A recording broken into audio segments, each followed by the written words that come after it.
What if the very dreams you cherish most are the ones that slowly destroy you? You stand in the quiet ruins of Athens, the night sky stretched above, heavy with stars. A voice whispers through time, echoing across centuries. Plato's voice, telling you that dreams are shadows of a higher truth, fragile reflections of eternal ideals. To dream is to remember that your soul once touched perfection, that beauty and justice are not fantasies, but destinations. And yet, from the shadows of another age, Schopenhauer rises. His voice is colder, sharper, the sound of a blade dragged across stone. He declares that your dreams are chains, born from the blind, raging will that enslaves all living beings. Dreams don't lift you upward, they bind you to endless hunger. The more you chase them, the deeper you sink into misery. Carl Jung once said, "Until you make the unconscious conscious, it will direct your life and you will call it fate." In this battle between Plato and Schopenhauer, you feel the weight of that truth pressing upon you. Here, at the crossroad between hope and despair, you stand. Do your dreams liberate you, or do they secretly destroy you? This is Legend's Legacy, where history's fiercest minds clash, where ideas are not read but lived. Share which side speaks to your soul in the comments, and if these battles of thought awaken something in you, subscribe to journey deeper into the legacies that shaped civilization. The year is 399 BCE. You stand in the crowded Athenian court as Socrates, Plato's teacher, drinks the fatal hemlock. Silence swallows the chamber. A man dies, yet an idea is born. From this wound, Plato shapes his philosophy, an unshakable belief that the world of appearances is not enough. Plato tells you that what you see with your eyes is only a broken mirror. The real treasures, the eternal truths, lie beyond sight, in the world of forms. When you dream of justice, beauty, or love, you are not inventing fantasies. You are remembering. You are reaching back to the eternal realm your soul once touched. Reality is created by the mind, Plato insists. We can change our reality by changing our mind. To Plato, dreams are not escapes, they are guides.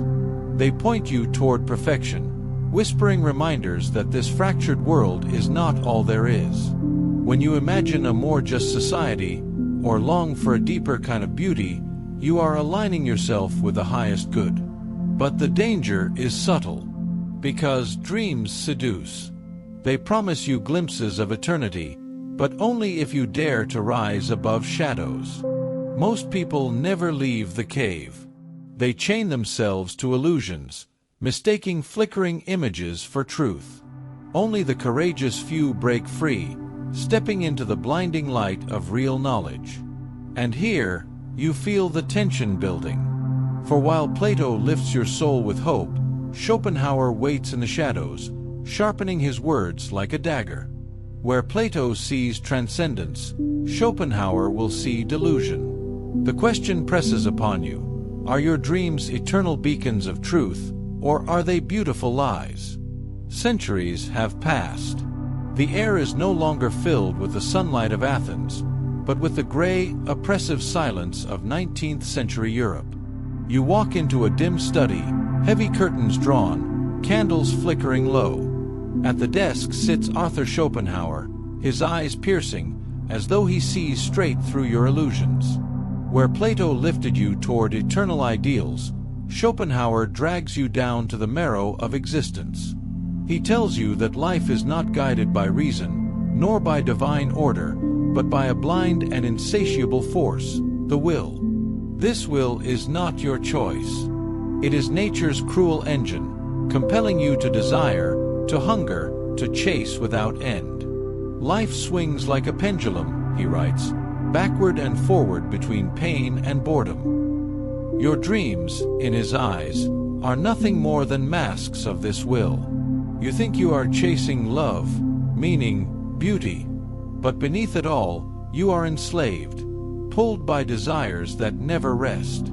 Each dream achieved collapses into disappointment, Each dream denied becomes torment. Freedom is an illusion. Hope is a trick.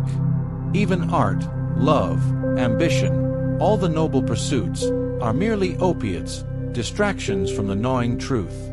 To Schopenhauer, the highest wisdom is not to dream more, but to desire less. To renounce.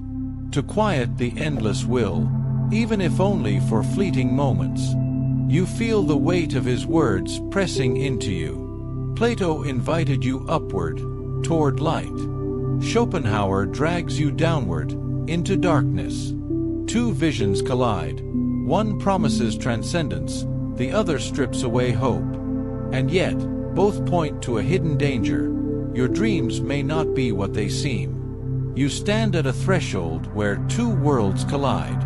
On one side, the radiant cave of Plato opens into sunlight, promising freedom if you dare to climb. On the other, Schopenhauer's shadowed abyss yawns wide, whispering that the climb itself is another cruel illusion. Plato speaks with the voice of hope. Your dreams are ladders, rungs carved from eternal truth. Every vision of justice, every longing for beauty, every dream of love, these are not lies, but echoes of a higher reality. If you fail to dream, you remain chained. If you follow them, you rise. But Schopenhauer interrupts like thunder breaking the sky. Those dreams you chase are not divine echoes, but traps laid by the will. Your hunger for beauty, your thirst for justice, your craving for love, these are not beacons of truth. They are shackles that keep you enslaved. Each dream you grasp dissolves into dust. The clash is unbearable. Both men expose something you fear to admit, that your dreams may not be innocent. Dreams can be medicine, but they can also be poison. They can pull you upward, or hollow you out. Nietzsche, once a disciple of Schopenhauer, declared, "Hope is the worst of evils, for it prolongs the torments of man." And yet, without hope, Plato's ascent collapses into darkness. So where does this leave you? You stand suspended between two voices, one calling you to rise, the other warning you to renounce. To believe in dreams is to risk delusion. To reject them is to risk despair. The battle is not abstract. It is the battlefield of your own heart. Now the question is no longer about Athens or 19th century Europe. It is about you. What do your dreams truly do to you? Do they make you braver, or do they make you restless? Do they guide you upward like Plato's ladder toward something eternal, or do they chain you down as Schopenhauer warned, binding you to endless desire? You know this conflict intimately. You have felt the fire of ambition push you forward, and the bitter emptiness when the prize in your hand turned to dust. You have known love as a radiant vision, and as a tormenting hunger that consumed your peace. The war of dreams is not fought in philosophy books. It is fought in the silence of your own nights, when your heart aches with longing, when the future glimmers before you, both luminous and cruel. Perhaps the truth lies not in choosing one voice over the other, but in holding both. To dream, but to question. To rise toward light, but to remember the shadow beneath each step. To use dreams as guides, but not idols. Marcus Aurelius once reminded himself, "Very little is needed to make a happy life. It is all within yourself, in your way of thinking." Maybe wisdom lies not in surrendering all dreams, nor in worshiping them blindly, but in mastering the balance, where dreams inspire, yet never enslave. The voices of Plato and Schopenhauer fade, but the echoes remain in you. Their battle is not confined to dusty libraries or ancient courts. It is alive every time you dream of a better tomorrow, every time you feel the weight of disappointment pressing down.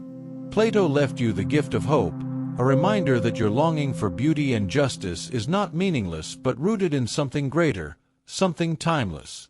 Schopenhauer left you the warning that even the noblest dream can become a chain, tightening around your spirit until all joy slips away. Together, they hand you a paradox. Hope and despair, light and shadow, meaning and emptiness. And yet, that paradox is the very essence of being human. To live is to dream, and to suffer because of those dreams.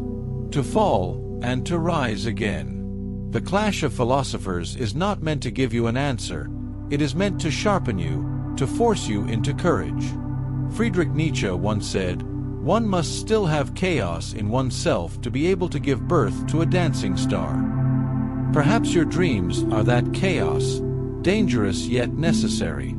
They may wound you, but without them, you would not grow, you would not create, you would not become. So the legacy of Plato and Schopenhauer is not a verdict, but an invitation for you to walk your path with open eyes, carrying both hope and caution. This is Legend's Legacy, where history's greatest minds are not idols, but mirrors. Share which voice has marked you more deeply, Plato's or Schopenhauer's. And if these echoes stir something in your soul, subscribe, for the journey through the labyrinth of ideas has only begun.